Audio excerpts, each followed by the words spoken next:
Рассказы о Шерлоке Холмсе. The stories about Sherlock Holmes. The Five Orange Pipes. Part 3. Some more death. Sherlock Holmes sat for some time in silence and watched the fire. Then he smoked his pipe and watched the blue smoke rings as they came up to the ceiling. "I think, Watson," he said at last, "that of all your cases, this is the most fantastic." "Well, yes. John Openshaw is walking among great dangers, and we cannot say what these dangers are. Who is this K, and why does he hate this unhappy family?" Holmes closed his eyes and said slowly, "The ideal reasoner can guess what happens next after he studies just one episode carefully. He can also guess the result which would follow. He can work in his study, but he has to use all the knowledge he can get from around. If I remember right, in the early days of our friendship, you made a document." "Yes, it was a wonderful document. Physics, astronomy, and politics were marked at 0, I remember. Botany, a little better. Geology, rather deep. You know where each mood stain comes from. Chemistry, eccentric, anatomy, Jungian systematic, sensational literature, and crime records. Unique, violin player, boxer, lover, and smoker. Those, I think, were the main points." Holmes sighed and said, "Well, I say now, as I said then, that a man should keep in his head the information he needs every day, but the other knowledge he should put out away where he can get it if he wants it. Now, for this case, we should use all our resources.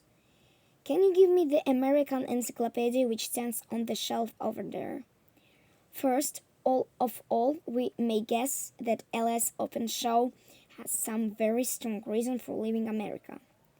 Men of his age do not change their way of life and leave the warm climate of Florida on the English one. It means that he was afraid of something. That is why he lived a lonely life and locked all his doors so carefully. But what was he afraid of? The only things that can help us are the letters. Now, where did those letters come from? Did you see? The first was from Podicksbury, the second from Dundee, the third from London. Does that tell you anything? They are all seaports. Probably the writer was on a ship. Very good, my dear Watson. Elias got a letter from Pondicherry in India, and 7 weeks later he was killed. John's father got a letter from Dundee in Scotland, and he was killed only 3 or 4 days later. What does that mean? I can't see, my dear Watson. Well, I think that the letter came by steamship, but a sailing ship, that's much slower, brought the killer. It is possible, said I. Do you see why I'm worried now? And now you see the danger that Job Openshaw is in. This letter comes from London. It means the killer is in London too. Oh, cried I. What can it mean, this endless killing? The papers L.S. Openshaw brought with him from America are very important to the killer or killers. I think that there are 2 or 3 people, and they want to get the papers back. So I think K belong to the name of an organization, not the name of person, but of what organization? Have you never Sherlock Holmes was talking in a low voice. Have you never heard of the Ku Klux Klan? I never have. Holmes opened the American Encyclopedia and said, Here is it. Ku Klux Klan. It sounds like the rifle getting ready to fire. This terrible secret organization started in the southern states after the Civil War. They didn't want black Americans to have the same rings as white Americans. They killed anyone who didn't agree with them. To anyone who made them angry, they sent a warning. It usually was melon or orange pips. From then on, he wasn't safe anywhere. He was waiting for death. Their way of working was so good that they were always successful. The American government couldn't end the years of terror until 1869. Yeah, said I, and 1869 was the year before L.S. Openshaw came to England. He brought all the papers with him in the black box, so the organization could not go on. Of course, they wanted to get the papers back.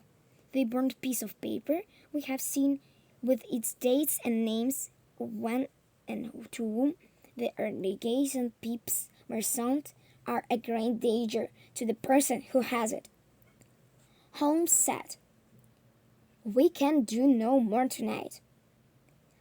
I believe that the only chance that Openshaw has is to do what I have told to him.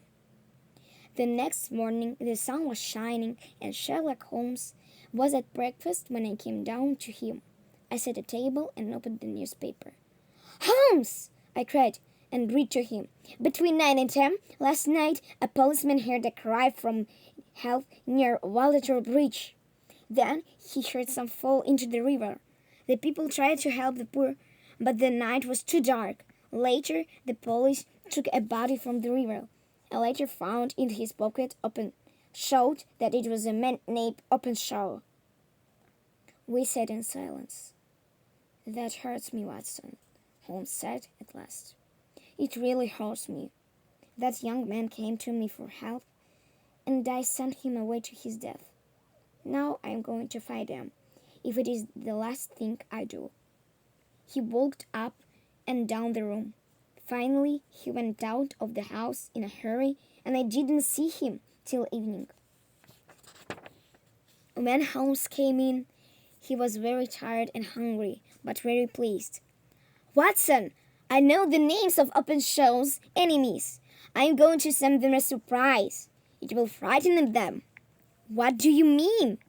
He had an orange in his hand.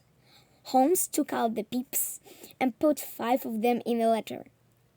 On it he wrote, Captain James Callum selling ship Lone Star, Georgia. And who is this captain? I asked. He is the leader of these devils. I shall get the others too, but he is the first.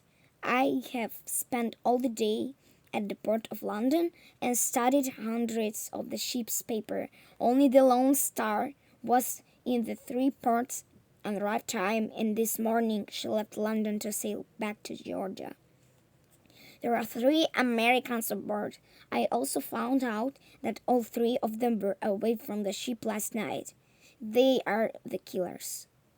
When they arrive in Georgia, the steamship will be there, and the American police will get the other letter to get them. Poor Sherlock Holmes, his plans came to nothing. He could do nothing about the weather. The winter storms are worse than ever, so the Lone Star never arrived in America, and the killers of John Ospel never got the orange pips. But in the end, death came to them. Thanks for listening and watching me. This is the last part I have read. Следующее видео будет рассказ The Adventure of the Barrel Coronet. Спасибо за то, что вы прослушиваете меня и смотрите. Ставьте лайки и подписывайтесь. Goodbye.